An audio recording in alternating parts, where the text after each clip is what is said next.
Okay, alright. Welcome back to my YouTube channel. I'm Mondays Vlog. Ito. At ito muna ang ating pag-uusapan, tatalakayin, mga kaibigan. Arestado, Arnie Tevez, TTG member.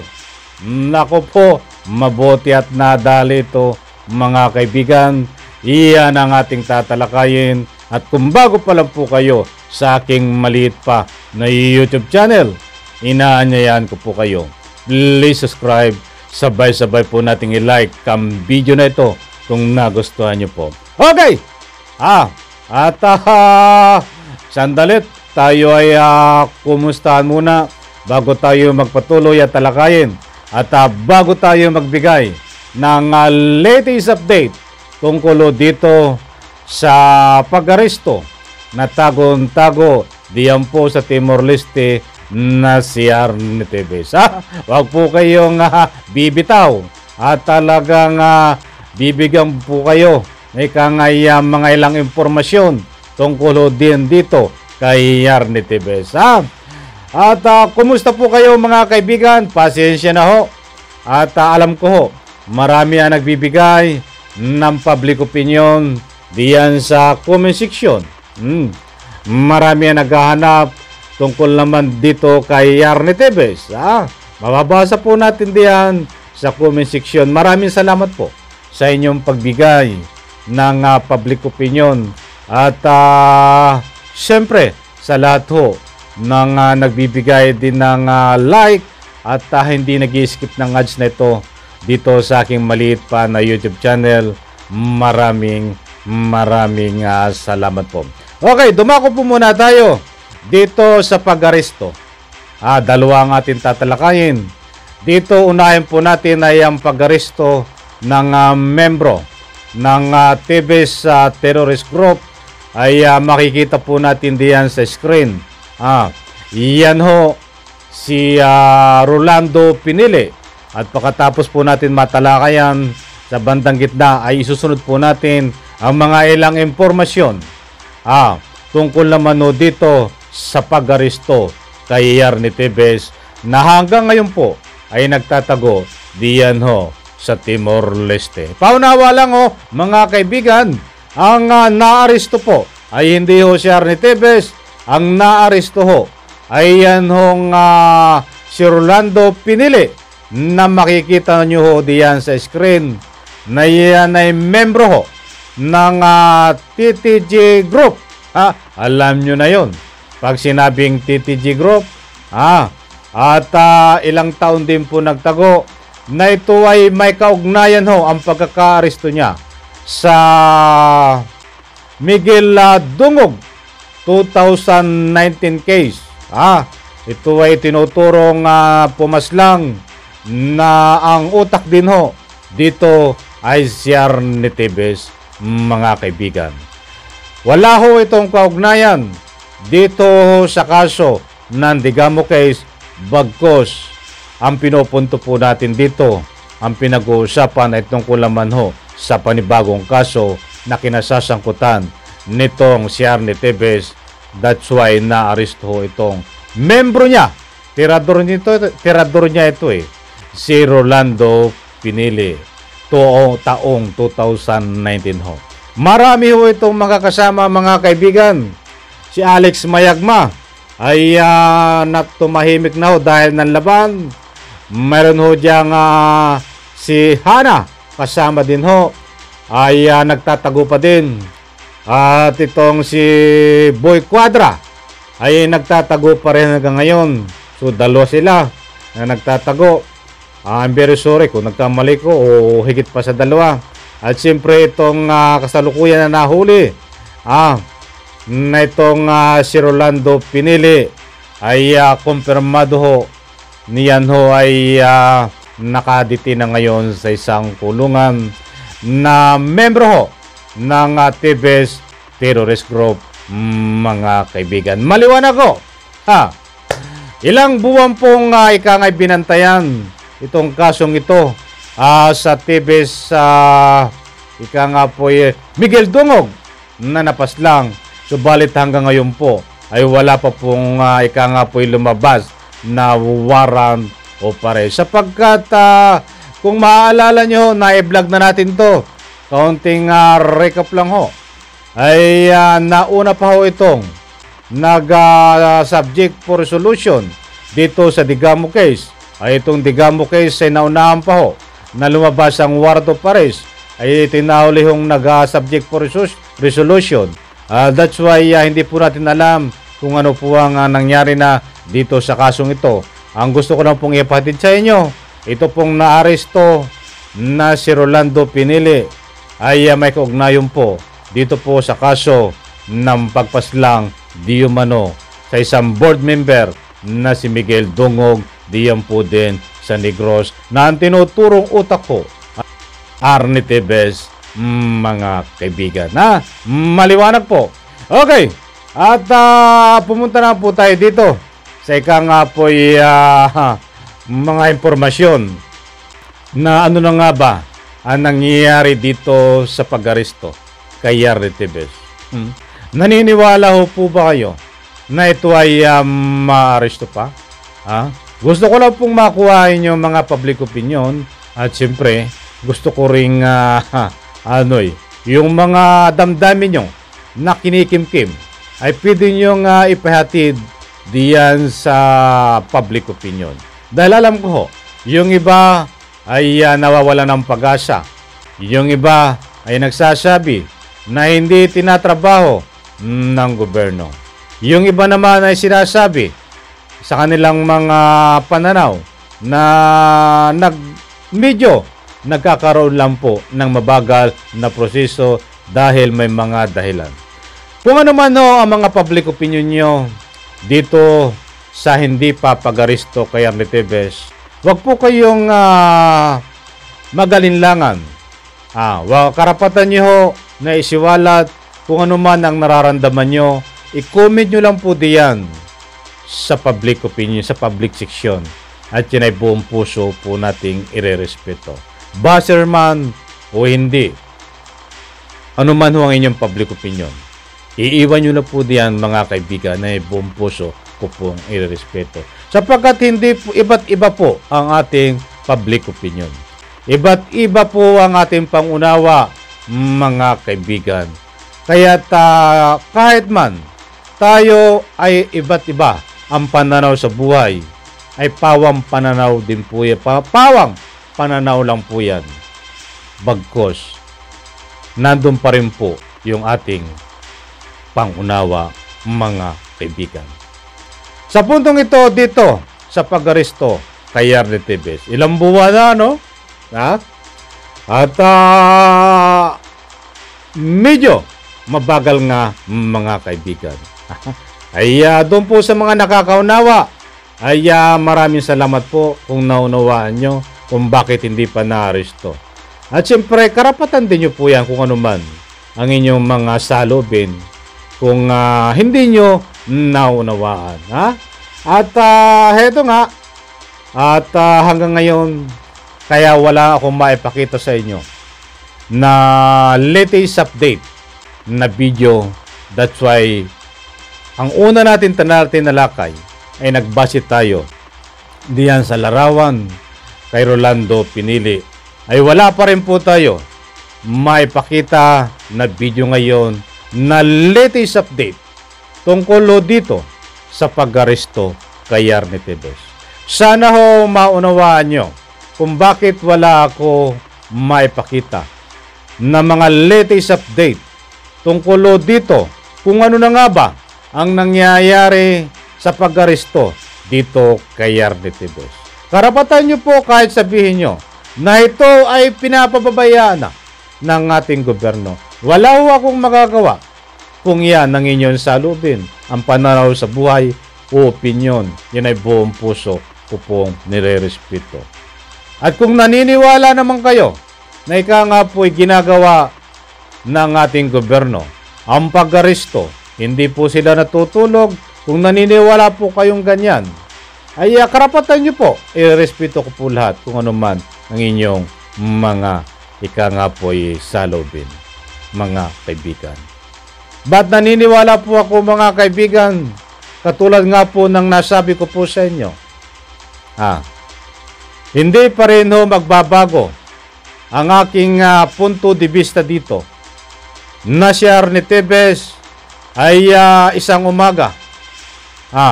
Hindi po ako magbibigay. Uulitin ko pong muli itong mga sinasabi kong ito. Hindi po muli ako magbibigay ng eksaktong araw, eksaktong pitsa, eksaktong buwan kung kailan po ito mahuhuli. That's why darating na lang po ito mga kaibigan na ika nga po iharap sa atin sa social media na ito po ay talagang maaresto at may pusas sa kaban. Katulad nga po ng nasabi ko, hindi po lahat ng hakbang ng ating gobyerno ay kailangang ilahad sa social media. Nandun po pumapasok yung confidential. Pag sinabi pong confidential, mayroon pong mga hakbang na dapat sila lang ang nakakaalam itong mga kinaukulan na involved dito sa paghuli sa ika nga po kay Arnie Tevez. Bakit ko po nasabi yan? Alam po natin, mayroon tayong mga nakuha na impormasyon, reliable information, na hindi ko pwedeng talakayin dito, na ika nga po medyo padadaanan ko lang dahil ito ay confidential. Hindi po natutulog mga kaibigan ng gobyerno.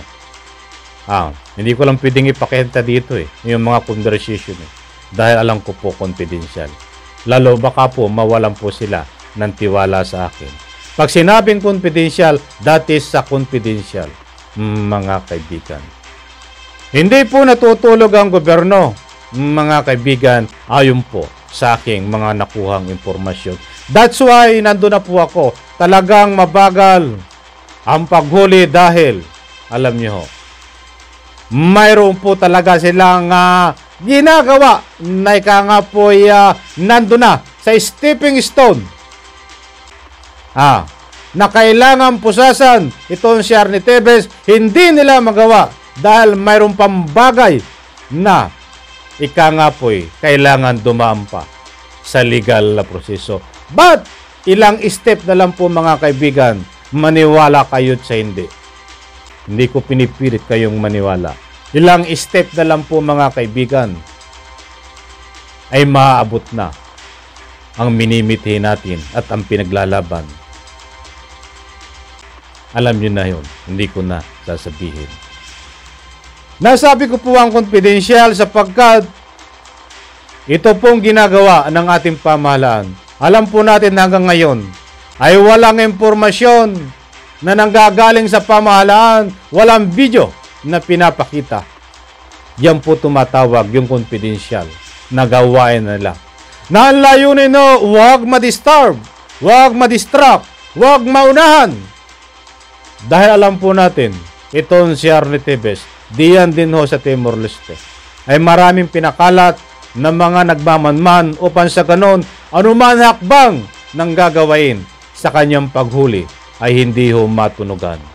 Ang purpose nitong tinatawag na confidential na sinasabi ko, nag-aalawan, lihim nag-aalawan nitong ating pamahalaan at sino man ang namumuno dito na sa ganun po. Hindi makatunog ito si Arnie Tevez kung anuman hakbang pa ang dapat gawin upang siya ay mapusasa na mga kaibigan. Sana po ay maunawaan nyo. Katulad nga po ako po ay humihingi ng paumanhin. Kung tipid ako, mapapansin nyo po mga kaibigan na ako ay tipid na magbigay ng latest update tungkol dito kay Arnie Tevez. Bagamat mayroon po tayo mga impormasyon na nakukuha diyan sa Timor-Leste na ginagapang ito. Ay tuloy na, naiburga ko na tuloy. Basta in one word, confidential. Medyo tipid muna tayo mga kaibigan kung ano man ang galawan dito. Ang tanging may hatid ko po lang po sa inyo, huwag po tayong mawala ng pag-asa. Bagamat yung iba ay nawawala ng pag-asa, huwag po tayong mawala ng pag-asa dahil hindi po natutulog ang ating gobyerno. Naunawaan ko po kayo, talaga pong mabagal dahil po may dahilan. But ang gusto ko pong ipunto muli, maaresto po si Arne Tevez. Huwag po tayong magkalala, mga kaibigan. Ay isipin nyo, kung hindi gagawin ng pamahalaan ang trabahong ito, common sense na lang. Kung hindi gagawin ng pamahalaan, kung hindi gagawin ng DOJ, kung hindi gagawin ng kinaukulan o patulog-tulog sila sa pansitan, na kanino po ang kasiraan? Siyempre sa kanila, di ba? Bakit sila tutulog-tulog? Hindi po sila natutulog. Mayroon po silang hakbang na lihim na galawan, mga kaibigan. Ayaw ko nang pabain yung confidential na yan. Bibigyan po natin ng full pagtatalakay ito. Kapag itong sinasabi ko na lihim na galawan, kapag naiharap na po ito sa inyo, ang katibayan, mga kaibigan. At sana nakuha nyo ang gusto kong ipunto dito. Eto! At shoutout muna tayo. Ilang araw tayo at hindi nagsha-shoutout. Maraming salamat po mga kaibigan sa lahat ng nagbibigay ng public opinion. At katuwang po kayo dito sa aking maliit pa na YouTube channel, Buzzers-Man. O hindi, sa lahat po ng nagtsatsaga na sumusuporta dito sa aking maliit na YouTube channel, maraming salamat po. Eto, pasensya na po kung ngayon muli tayo magpapa-shoutout. Jose Mangalia, shoutout. Bakit ano ba ang ginagawa ng mga magulang? Bakit pumayag silang kunin ni Senyor Aguila ang kanilang mga anak na matulog sa kanyang bahay? Yan po. Ito ay tungkol naman dito sa kay Senyor Aguila, mga kaibigan. Ay, suportahan nyo po Talagang maraming kabang-abang dito po sa latest update kay Senyor Aguila. Magbibigay po ako mamaya, mga kaibigan, ng latest update. Sa lahat po ng hindi pa nakakabisita, diyan sa aking upload, ilang hours na ang nakakaraan, pakibisita po. Kung abala ho kayo kahit hindi mapanood, pakilike lang nyo po. Ay yan po ay malaking bagay. Isa-like nyo po sa aking mga bagong upload. Okay, maraming salamat. Buhat naman kay Jam Rose. Jam Rose, nasa magulang din yan. Baka gusto din ng magulang. Ay, mainit na sa pinto.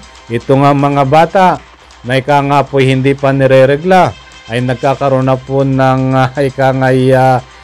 pangabuso. Ilang isang gabi bago ikasal ay kailangan muna nga matulog. Diyan katabi itong si Senyor Aguila sa kanyang kwarto. Naku po, nakakaawa itong mga batang ito, mga kaibigan. Bagamat marami po nagtatanong, sinisisi yung iba dahil kapabayaan daw ng magulang. Yan ay siyempre sa pamamagitan po ng doktrina at paniniwala, kaya pumapayag ng magulang.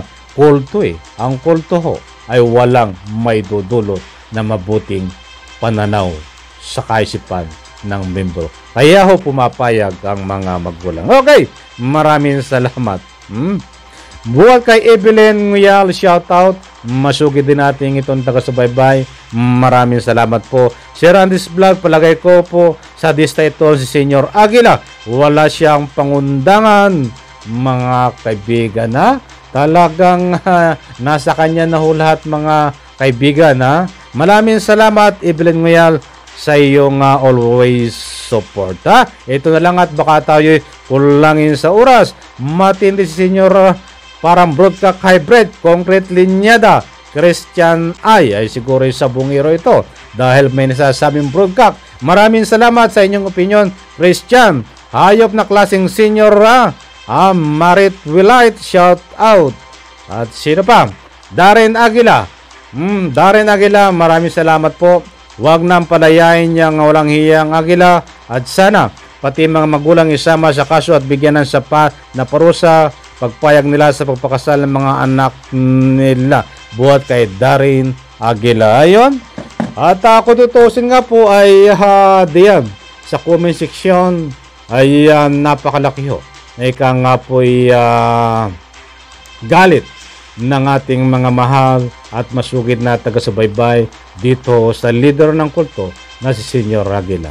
Abangan nyo po, mas kahindik-hindik pa ang mga nakuha po natin video na ipapalabas at magbibigay po tayo ng update tungkol dito sa ika nga po kay Senyor Aguila. Maraming anggulo ho dito mga kaibigan at abangan po natin ang susunod na hearing.